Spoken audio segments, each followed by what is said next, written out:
quick analogy. So even though my father is responsible for his own decisions and the choices he made, and he's definitely partly responsible for the injuries that cause my suffering on a daily basis, it is not in the same way as my mother. My mother was lying, manipulating, hurting, poisoning, trafficking, just so much. But my father, when you listen to these videos, it's very clear that he definitely had a part in it. But you're like, why is he a victim? Why is he get this disclaimer? Well, I will give you an analogy.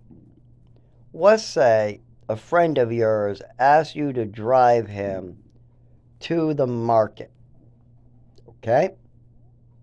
I just need to pick up a pack of cigarettes. Can you drive me? You say, sure, I could drive. He gets into the car. You drive to the store. The guy goes inside to get the pack of cigarettes. He runs out, gets in the car, says, go, go, go. And you go and you're driving down the road and you ask, what the hell? Why did you ask me to go so quickly? And then he pulls out a bunch of money out of his hand and goes, hey, this is why. And then you keep driving. You just keep driving. You drop him off. You go home. You do nothing about it. You say, oh, he found some money on the ground, all right? Well, it's none of my business, whatever. I didn't see anything. And you mind your own business and you sit at home. Then you get a knock on the door. Bang, bang, bang, bang. Police. Open up. You go, oh, I hope this didn't have to do with earlier today. And you open up the door. And all of a sudden the police ask you a bunch of questions and say, you need to go down to the police station. And you say, I don't want to go down to the police. And they say, oh, I'm sorry, but you have to. And you go down and they show you a picture of your license plate leaving the store. And then you tell them, well, of course he got my license plate leaving the store. I left the store. I brought Bobby down there. He needed a pack of smokes. And then they say, Bobby? Who's this Bobby? Well, he's my buddy who needed a pack of cigarettes. I drove him to the store and he just came out. He came out? Did he have anything with him? Yeah, he had a bunch of money. And you didn't think that was suspicious? Well, no. You could have found it. I don't know. Oh, so you don't think it's suspicious that a guy comes running out of a store with a wad of cash? Well, I don't know where he got the cash from. And why'd you peel out of there so fast then? Why did you run off? Well, he was yelling, go, go, go, so I went.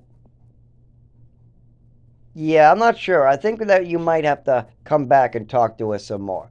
Next thing you know, you're having to go to court and you're being charged with armed robbery because you're the getaway driver for your friend who needed a pack of cigarettes. All because you didn't go straight to the police station after you saw a wad of cash.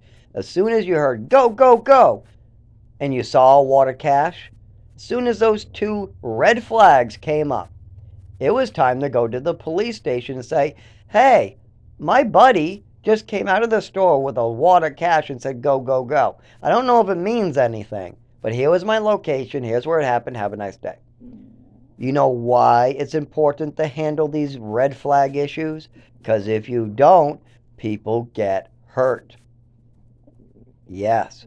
So you don't get to go home after a robbery just because you had no clue about it, or because your friend lied to you, or because the red flags where he had a handful of cash in his hand, or the go, go, go, that wasn't enough for you to know what was going on. So you're off the hook, right? No, you were the getaway driver for armed robbery. If you like it or not, you didn't report it when the crime was committed.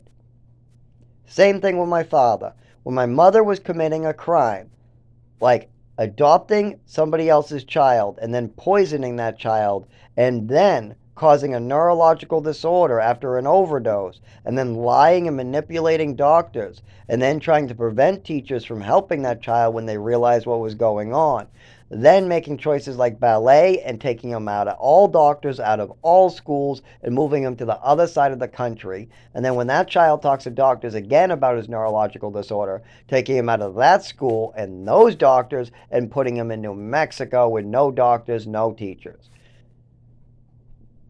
just because my father was being lied to about an overdose at his feet, just because he thought it was okay to not bring me to the hospital during an overdose or an allergy attack or whatever my mother wanted to lie about or call it. It was an overdose from medication. It's very clear. It doesn't take a rocket scientist to figure that out. Well, if you have the information in front of you, like most people, if I was my father sitting there, most likely I would have caught on. But you can let one slide, right? One accident. But how about the other 100 times there was clear red flags where my mother was doing very clear illegal stuff? Like when my mother said it was okay to give a child extra medication as a punishment. Or when my mother was taking my Vicodin and stealing my pills. Or when my mother was making up stories that were really outlandish to the doctor. Or when my mother was saying I'm a self-harmer for bumping into furniture or jumping into a pool. Or my mother moving me around constantly right after doctors say they need to do something. Or drinking a lot or having very weird behavior. Or calling her son a dog or less than an animal. Or trying to double medications or add medications with very little knowledge of what's going on. Or the son saying that there's lying, or the kid coming up and saying that there's something wrong. Or your other son saying there's something wrong. Or your grandson saying there's something wrong. Or your daughter saying there's something wrong. Or the friend of the family saying there's something wrong. Maybe if everybody's saying there's something wrong with your wife, maybe you should go make a report and look into it instead of driving off, going to bed, and having the police knock on your door, bang, bang, bang, come with us. You were just part of an armed robbery. Maybe it's best when your friend shows up with red flags, like your wife or your friend or whatever, like money in their hand, and saying, go, go, go. That's a red flag. Maybe you got to handle some shit now. Maybe you might have to handle shit. Not your fault. You just wanted to give the guy a ride. You needed a pack of cigarettes and you just wanted to give him a ride. It's the guy's fault for doing it, but you ignored every red flag and you participated in that crime. If you accidentally participate in a crime, you have to take responsibility as soon as the red flags are apparent. And the red flags were all around my father and he was ignoring them. Very, very, very criminal stuff. We're not talking about like a mother just slapping her child on the bum or maybe drinking and driving. We're not talking about crimes like that. We're talking about destroying a child's health for life, shortening his lifespan, and then trafficking him from state to state to cover up the crime. We're talking about lying to doctors and lying about illnesses to try to get Social Security and cover up the illness that your son has from your previous choices. We're talking about hitting your son in the face with a ruler, with a metal or plastic ruler on the edge to try to send a message. We're talking about saying crazy stuff to teachers, and the teachers are telling the son, you poor kid, your mother's nuts. Stuff like that is very clear. The calls coming home from the teachers and doctors, if my father just picked up the phone and asked, he would very know there was something wrong. If he spent some time with any of his family members that are saying something's wrong with his wife, that red flag would have been handled.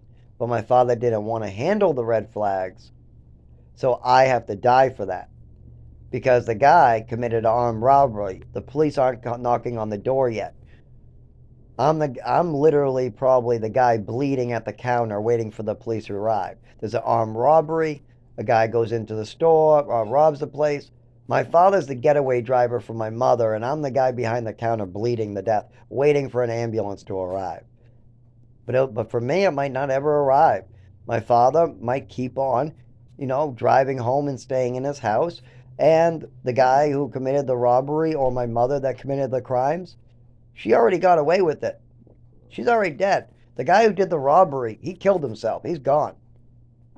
And so I hope that analogy helped a little here.